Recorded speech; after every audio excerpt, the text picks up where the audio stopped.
Hey gang, I'm Mike Henry, and this is my Procreate 5 demo for the piece I call Witchay Woman. Ooh. Okay, I won't do any more of that. Anyways, so this was a Draw This in Your Style put up by Max Grecke, not that long ago, but longer ago than recently. I don't know, maybe 2 months ago. That was confusing. Anyways, a lot of you, if you follow my channel, you probably know Max's work. Max is super talented, and this was a really cool design, and I had to get in on it. It took me longer to get to than I wanted to, but I'm glad that I finally did. If you caught the last Draw This in Your Style, this one is going to kind of be the polar opposite of how I treat Draw This in Your Styles. In the last one, it was about doing something that even kind of simplified and broke down my own artwork, and it was kind of a quick hit. This one is more about representing Max's piece similarly to how I normally would, and matching the pose and the scene a little bit more closely. In the last one, it was a piece by Ilias Petlis, and it was I totally changed up the way the character was posed, and then I drew her with like flats and really sketchy lines. This one is more about drawing the character in the style that I usually kind of draw things in, and keeping the pose and like the background colors and all that kind of stuff similar to the way Max does it. When I'm doing a Draw This in Your Style, I usually try to look for the opportunities that are going to make it fun. So like for instance, an artist who I love might do a Draw This in Your Style, but I don't care to do it because I can't find like what I might do with it. Basically, I think that it's really important to try and like bring something, even if you're just bringing something really small, something that's gonna like make it a little bit different, or something that's gonna make it yours, or whatever it is. So that's kind of what I like wait for sometimes when I see Draw This in Your Styles. I also a lot of the times save a bunch of them, like I want to do them, and then I just don't get to them. In the case of this piece, what I wanted to do was I wanted to represent the character in, I wouldn't say the same way that she's depicted, but like not radically changing, I think is where I'm going for. But I did want to change the pose at least a little bit, and I wanted to, of course, render her and paint her and draw her and all those types of things in my style. So that was kind of the thought process behind this one. This one is actually sandwiched in between two Draw This in Your Styles where I experimented a little bit more, and as of the day that I'm recording this, which is way after when I painted this, I just finished a piece yesterday that is a Draw This in Your Style that is like radically different from like all of these, and it was just kind of, it's just trying to find, do I have a fun idea? It's the same thing that I think to myself if I'm doing fan art of an existing popular character. Like if I'm going to sit down to draw Wolverine, I just don't really have a lot of interest in drawing Wolverine spot on the way he's usually depicted. I want to have fun with that character. Same thing is true with the Draw This in Your Style stuff. I just want to find something interesting there that I can bring to it. So let's talk about the methods that are happening here on screen. It's the same stuff that I do almost all the time. So if you've watched this channel for a while now, it's gonna be the same thing. I don't believe there's even anything particularly unique about my solves here. In fact, this piece was done, I want to say, I probably started it 2 days after I finished the she urchin piece, and then I finished it a few days after that or something like that, when I had the time to wrap it up. So that's why you're going to see techniques in this that are very, very similar to that one. For instance, this is one of the types of pieces where I do renders and then I bring in some line work at the end, which is what I did on that piece. The thick and thin of those lines, certain little sort of, I don't know, intangible qualities that I brought to that piece, I also brought to this piece, because it was like in the same window of like, you know, this feels right, I'm just going to crank this out this way, which artists sometimes hit pockets like that. Sometimes they're really, really long, sometimes they're really, really short. I would say that it's not like it's a style that only exists in that window, but they were so closely related that they were constructed very similarly. So this is done with the turpentine brush. If I remember correctly, this is actually something I'm not sure of. I'm not sure. I think I used the actual turpentine brush that just comes with Procreate. After using my revised turpentine brush that's in my brush set that some of you out there maybe have toyed with, the only thing that it's not that I don't like about it, the quality of it that is not captured, there's an aspect of the original turpentine brush that's not captured in my brush, and that is the really roughness of it. I think that the regular turpentine brush has a few more opportunities for like surprise moments because it's slightly wilder as a brush. And so this might have been around the time where I started bringing that brush a little bit back in. I still used my turpentine brush for the smudging portion of this, but for the flats and maybe even for like the hard shadows and stuff, I used the regular turpentine brush.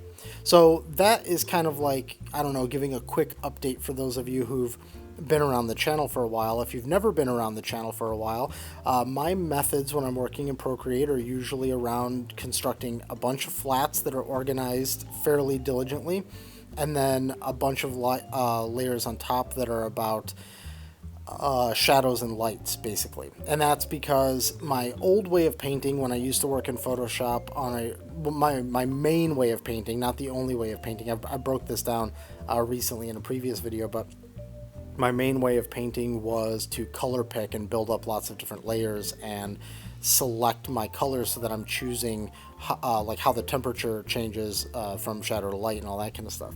When I'm working in Procreate, because of the layer limits, I can get away with that sometimes, but mostly I get away with this method because it's more layer efficient, and since there is a layer limit in Procreate, I do that to get around it, basically.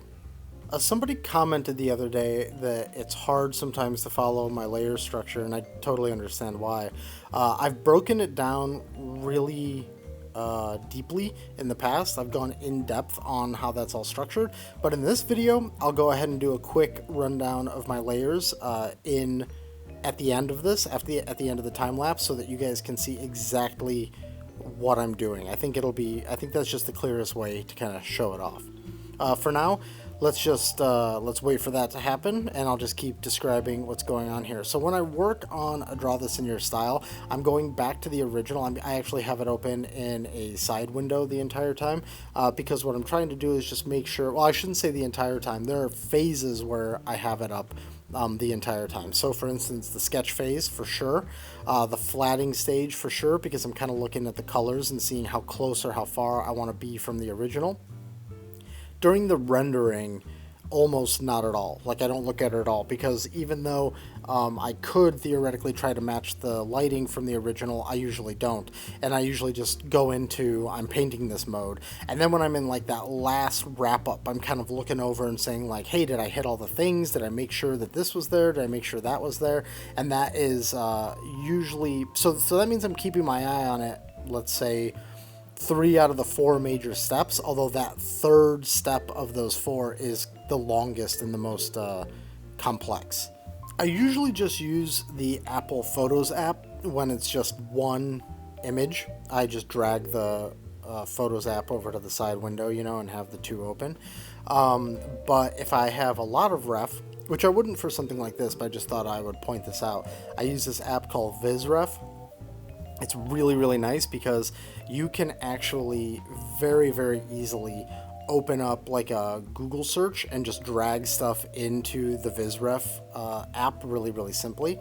And then you can have that open that way you're not having to actually swipe through images in your side window. You can just kind of have them all open like a real big spread, like a usual visual reference style application. Or like in Photoshop, you might do that, but just by throwing a bunch of images into a separate PSD and having that window open to the side. So I really like that. I've been using it a lot lately. So I'm just going to quickly talk about my flatting process, and then we're going to zoom through the rest of the flats. I want to point out kind of how I do it. When I'm trying to capture a certain look and feel, like I do with this, where I'm using the turpentine brush, or I'm using my new turpentine brush, I honestly can't remember.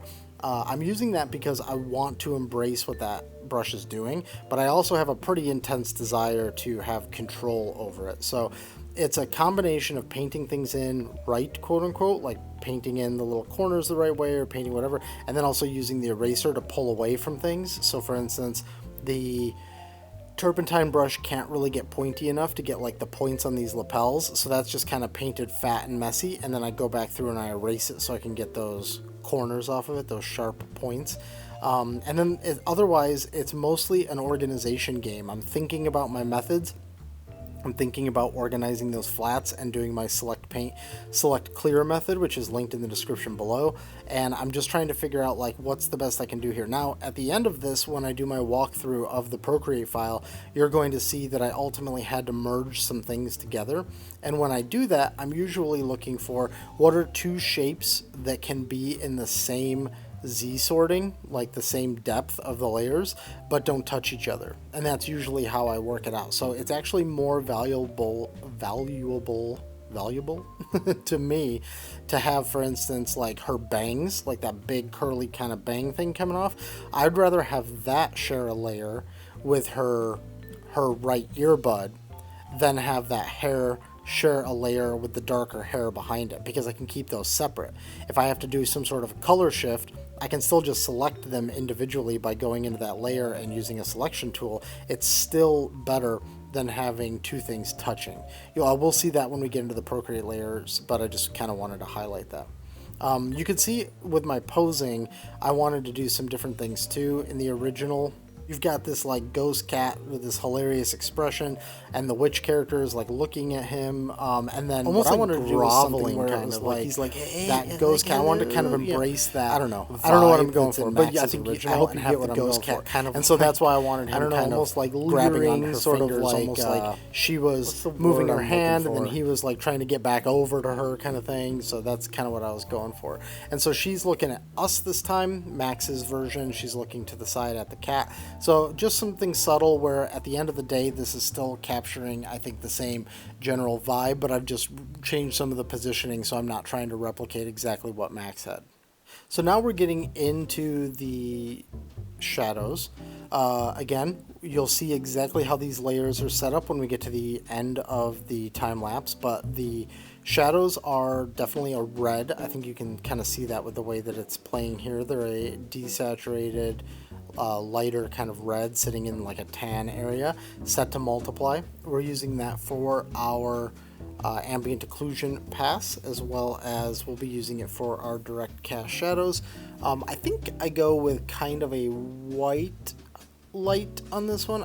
Maybe it's blue, maybe it's white, and then I just use the blue for what the cat is like casting or whatever. But anyways, for the shadows, it's definitely this kind of reddish color. Set to multiply on top of all of the other flats, and then we're going through the flats, selecting them, clearing away on the shadow layer, and then painting, and then selecting the next flat, clearing away on the shadow layer, and then painting. And I'll walk through that a little bit. But if you want a video that's just on that method, it's linked down below. It's called Select Paint, Select Clear. So I've got the rest of this video cranked up just a little bit faster than I have been lately, since we do a lot of kind of the same process in this that we've done on other things. I don't know that there's anything particularly unique to reference on this. For those of you new to the channel, what I'm essentially doing in this sequence is I'm trying to capture like an AO shadow, also referred to usually as ambient occlusion. For people who've watched this a lot, they know that I usually hesitate to refer to it strictly as a true AO. I think that the reason I don't is because I do think that I make some decisions throughout the process that are more about me just kind of communicating a form as opposed to trying to perfectly capture AO. But what I am doing is something where I'm approximating an AO, as well as adding some form support here or there. For those who don't know about ambient occlusion is essentially when ambient light gets occluded, gets blocked, right? So like when you're looking at the deepest recesses of the topology of an object, that is where you get your AO. And then depending on like what your threshold is and how much you want to emphasize that and stylistic concerns, etc., you can build that out more or less or whatever. You can make it super realistic, or you can kind of use that more as like a jumping off point to make some interesting style decisions. So I guess if I were just going to kind of blanket reference AO, like you might see AO in a situation where somebody's not in direct light, and then like the dark areas where like maybe under their armpits or under their chin or in their ears or something like that. In the case of this character, if we were doing this very, very, very realistically, there are the recesses in back where her hair is, or like where her hat hits her head, that type of stuff. If you want more details on ambient occlusion, I have been asked to do a video where I kind of give my thoughts on how I do ambient occlusion. I will actually get to that. The reason why I've always hesitated is because I don't consider myself an expert in that area. There are lots of experts in that area. So if you're watching this on YouTube already, I would suggest after watching this video and hitting like and hitting subscribe and all that other stuff, head to the search bar and just type ambient occlusion, and I'm sure you'll find tons of material on it. So we've finished the ambient occlusion phase, though, in this, I should mention that, and we've moved on to the cast shadow phase. So this is where I'm separating out essentially two different types of shadows so that I can get this layering effect, and I can get the dimension as well as the soft dimension as well as some of the hard cast shadows. So we're using the same color, but now we're going in and we're hitting, like, for instance, that real hard shadow underneath her jawline, the shadow cast from like her coat onto her body, things like that, the hat onto her skin, which is what's going in exactly right now. And that's really that's what I think a lot of people, especially beginners, think of when they think of lighting. They think of the cast shadows, the hard cast shadows, and that's kind of the phase that I'm in right now.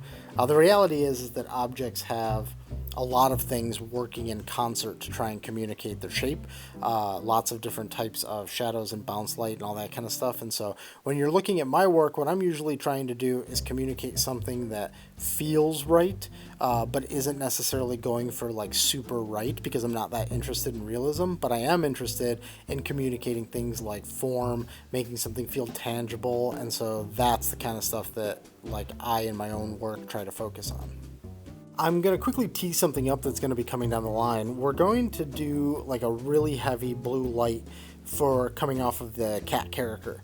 I wanted to try and find something that was like a good balance between making everything feel painterly, but then also making sure it felt appropriately glowy.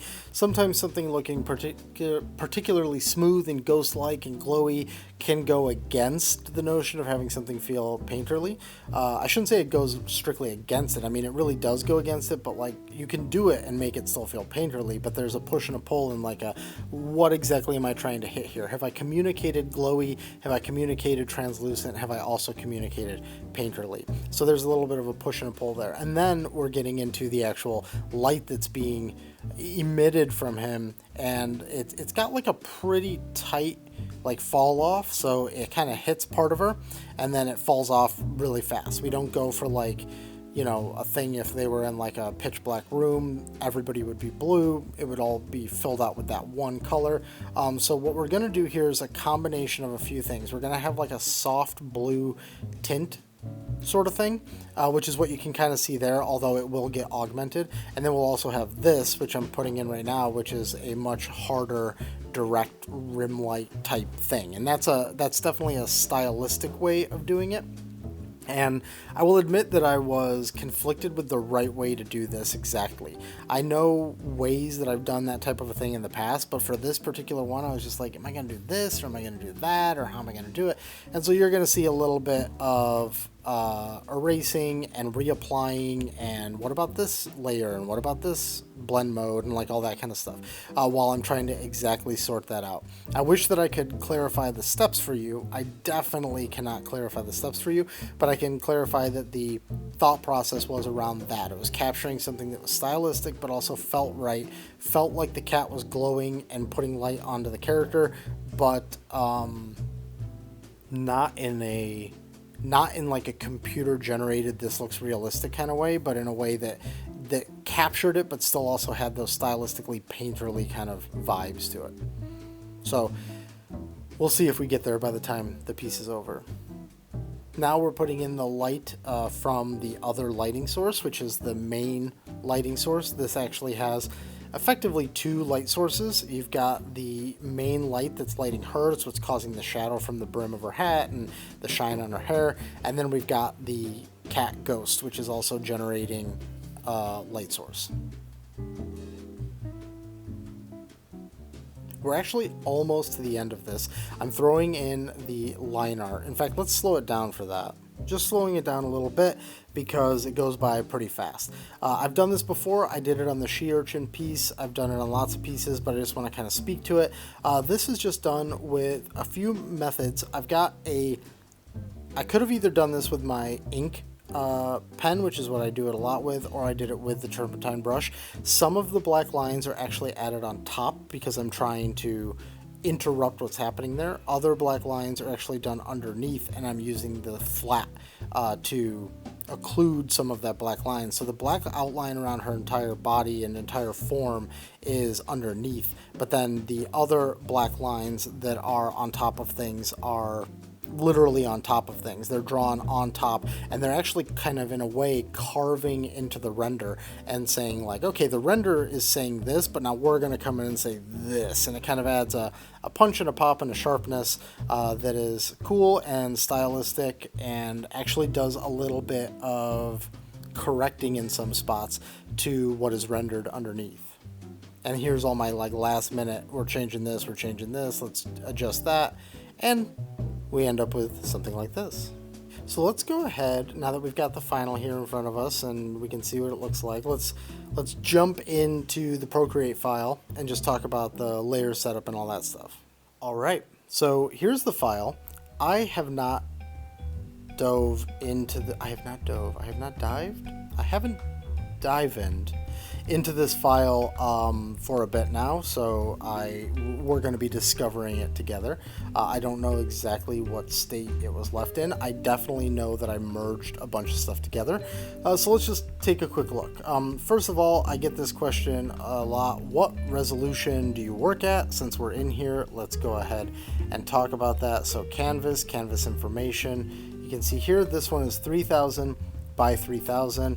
Since it was constructed at 300 DPI, it is, well, 3000 by 3000. When you produce it at 300 DPI, it's going to come out to 10 inches by 10 inches. I did a video about DPI in the past, so I won't bore you with that right now. I think that this could very reasonably be printed at 20 inches by 20 inches, and you would have no problems. So what is, though, and then that gets you a resolution that looks like this in Procreate. So, you know, Procreate doesn't really have like a zoom percentage, at least not that I'm aware of. So, but you can see that this does break down into pixels when you get to about, I would call this still texture, quote unquote, and then it starts getting into pixels kind of after that. So that's the resolution that I painted this at. I'm usually doing like 3000 by 3600, or what is it, 2800 by 3600, something like that. But this one is 3000 by 3000 square. Tried to hit that, you know, I think that was the original aspect ratio, 1:1, and so I just wanted to hit that again. So what's my layer setup look like? First, at the very, very top, we have our highlights on the eyes, which is also the same layer that the signature's on. Let's turn off this whole folder structure, boop, and that takes us all the way down to our flats. Let's turn that off, boop. Okay, so all our flats are now gone. We've got this black outline, let's turn that off. And then we've got the gray and the gradient. This was just to try and eyeball what Max had in his. I don't know if it's the same, but I think it's pretty close. So let's turn on our flats again and just look at the way our flats are constructed.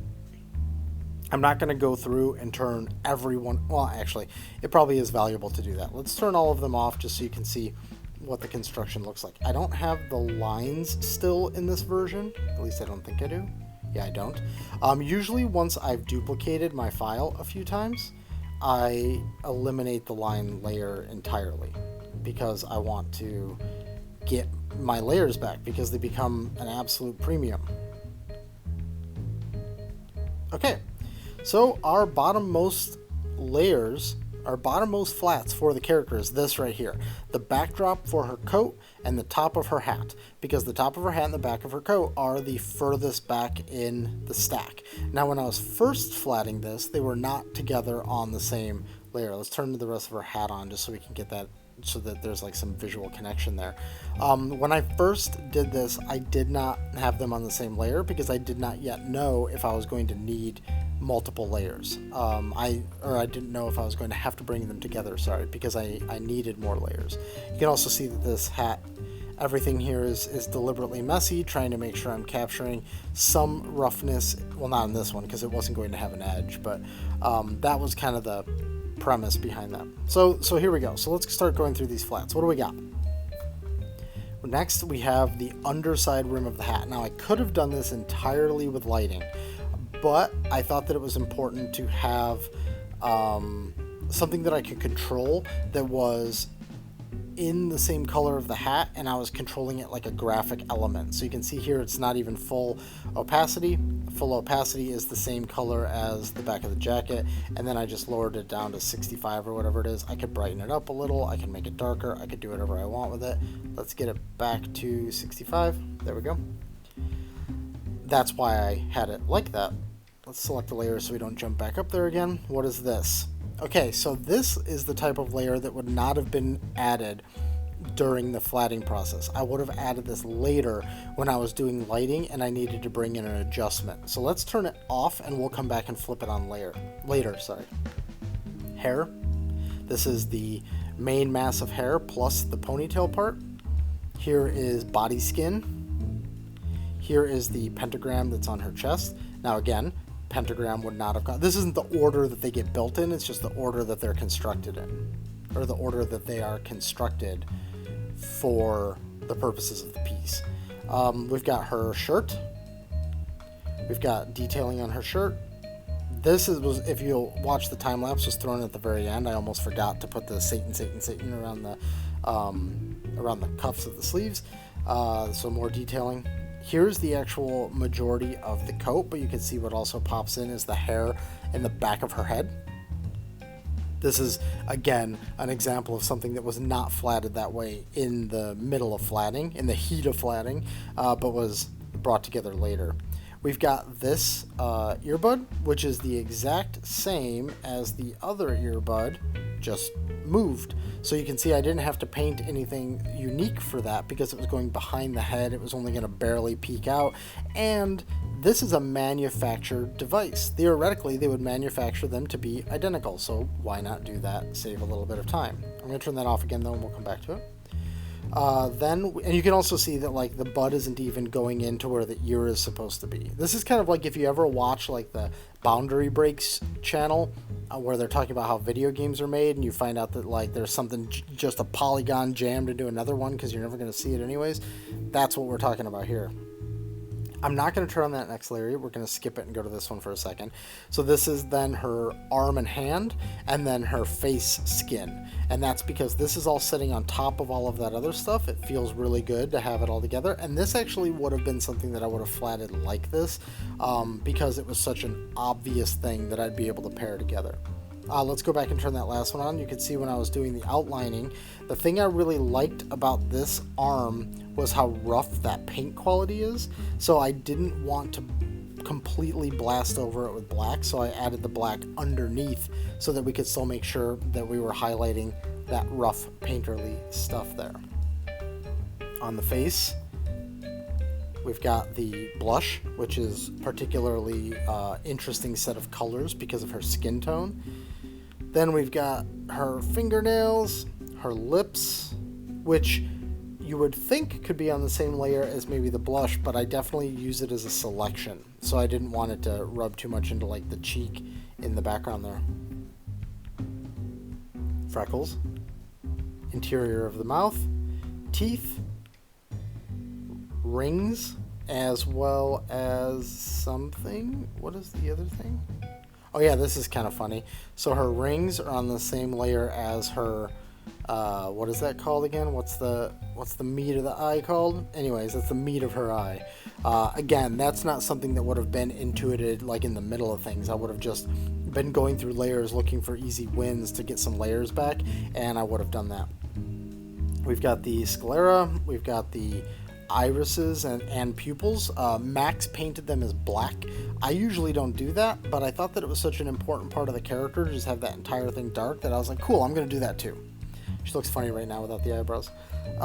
We've got eyelashes, we've got the bangs, and since the bangs don't touch the eyebrow, I went ahead and threw the eyebrow in there. And then we've got this last layer, which is definitely a misfit layer because we've got the hair zigzaggies. We've got that extra lock coming down, which I thought was just an important part of her design, so I wanted to leave it. And then we've got that other earbud. So that's the flats. Now we'll go ahead and turn on that one that we left off, this one right here. Right now you can actually see a little bit of what it's doing. It's adding a little bit of AO softness, and it's definitely done with the airbrush. It's not done with the turpentine brush, and that's just because we're trying to support it. We're trying to support the AO process a little bit, just a little bit. I'm going to go ahead and turn this one back on too. This is the outer outline. Now this was generated by duplicating the whole form, making it black, shifting it a little, like warping it with transform, and then going in and doing some like hand adjustments in spots. So now this is where everything kind of gets turned back on. Boop. Now let's turn these two folders off. Well, actually, let's turn these interior folders off and turn on the cat one. So let's talk about the cat real quick. So the cat is his own set of everything because he has to be transparent. He can't really play by all the same rules as everything else. If all I was doing was drawing corporeal, solid things, I can go with my usual lighting scheme, but since this dude is a little different, he had to get his own thing. This is what ate up my layers, to be totally honest. Like, you can see a lot of pieces in here, and so let's just kind of, I guess I would word this almost as like, let's go through the flailing, because I feel like there was, I usually handle glowing stuff pretty well, but I feel like there was a little bit of flailing happening here. Okay, is that all the pieces? No, I'm missing an ear. Oop, there we go. So you can see our main flats, if this were completely solid, is what I just turned on. We've got like a 4 ear, which is right here, which the paws are also attached to. We've got the back ear, we've got some of the swirly bits that go around the hand and all that. But that's the main form. We've got the eyes, which you can see because I turned them on and they glow like crazy. Those were probably separate layers and then got merged. Well, they were definitely separate layers and got merged together. And let's just look at the main body for a second and turn on these layers one by one. This is a normal layer. This is the bulk of the translucency. Then we've got extra rim light support. Then we've got, oh, this is just nose, and then this is a really small detail, but I put the little indentation in on the nose. I kind of spotted that in Max's, and I wanted to do that too. Let's turn on this. Let's turn on this. So we've got that back ear and some of that supporting swirly bits built up, and then we've got paws and ear. Some of this layer right here is actually me thinking it looked too perfect and wanting to go in and bring in more of a messy painterly part to it. Then we've got just a little extra rim lighting to make that punch out and make sure it's clear, and then some darkening. So this darkening, and then I even messed with that nose a bit. It must have looked too perfect to me, like too clean. You can see here the darkening in the ear and the darkening in the paws is just to really try to amp up that translucency. And then the last thing is Max, I noticed, had some there's also this darkening just to really drive how glowy he is. And then some extra little swirly bits just to kind of get this extra ghostly ethereal thing happening around the cat. All right, last things we'll go through, although I'm going to go through them kind of quick. I'm turning off the cat for this so that it's as clear as possible. So first we have the folders that are the shadow folders. If I turn all shadow layers, sorry. So here's that AO I was talking about. Here's the direct cast shadow I was talking about. Here is the supporting, I sometimes refer to this as a rounding shadow. This is just a soft pass, trying to make sure I'm really selling all of those forms. Then we've got this, I usually call this a supporting shadow. So this is mostly, as you can see here, it's to really amp up the fact that the underside of that nose is dark, the underside of the upper lip is dark, the socket, it's not actually the eye socket, but I was going to say actually the inner of the ear. I was going to say the socket of the ear, but that's a little confusing. And then let's pull back. We've got some bloom on those witch AirPod things. Then let's go into the next layer, we're going to get another boost to stuff happening. So this here is a little bit of a misfit folder, but I grouped it because it felt right. We've got this right here, the hot streak at the edge of a shadow. We've got our main lighting, which is slightly blue, but it is a very desaturated blue. Just trying to sell some of these materials a little bit. Here's where we're just going one extra value up on the shine. So we've got nose and lip shine and hair shine. This is bounce. So we've got a bunch of bounce happening throughout. So you can see back here. And then we have a gradient. This is a gradient that's mostly for eye direction. Just trying to kind of fade her off at the bottom so that your eye comes up. And then this is an encroaching sort of like haloed vignette kind of shadow that's happening all around her form. Now, next folder. This is where we're trying to get all that supporting glow for the cat. So for instance, if I turn this off and then turn the cat back on, cat looks glowy, doesn't look like it's connected to her, and then we turn that on, and now she and that cat are in the same world. So let's go through what this means. It is this layer, which is like a general glow to bring some brightness to that area. With some erasing, you'll notice that there is a shadow cast from her AirPod onto her hair and a couple of other spots. Then we've got this, which is actually a darkening support for the rim light, which you see right there. And that just makes that rim light look a little bit brighter, and it kind of brings like a core shadow in there. Then we've got some additional bloomy, glowy stuff, really trying to get that glow going. And then lastly, I put this on the back of her, on her hat, and then erased away some stuff to try and make it look like there was some shadow cast there as well. Last folder, my friends. Let's turn these all off. We've got our outline, which is just drawn in. I mean, there's not much to that. I literally went in with my ink, my rough ink pen, which is in my free brush pack down below. And then we went and put in this bloom on her. Wait, what is this one? Oh, sorry, this is on her hair. I thought this was one that I had thrown in on the face. So this is on her hair. Then here's additional bounce and craziness. In fact, I think this is bloom is what this is. Yep, it's bloom. That's what it is. It's like generic bloom across everything. Then we added this light coming in from the top, just to make it look like there is light coming from the top that's creating that shadow. So this is obviously the most changing structure of folders as to the image. Then we've got cat. So if we close all that, I mean, that's just that's a huge delta right there. And then we've got those shines at the very end. So I know that's kind of a lot to go through, and that structure might be a little bit dizzying. I've worked with that structure and something similar to it for like 20 years. Not 20 years, probably 17 years. I've always refined my process and tried to come up with something that meets the tool. With Procreate, I leverage certain things more than I do when I'm in Photoshop, just because I have to. But that is how I set it up. So when people ask how many layers do you use, I usually say whatever the limit is. So in this case, my maximum layers is 70. I definitely hit 70 at some point while I was working on it, and then had to pull back from there.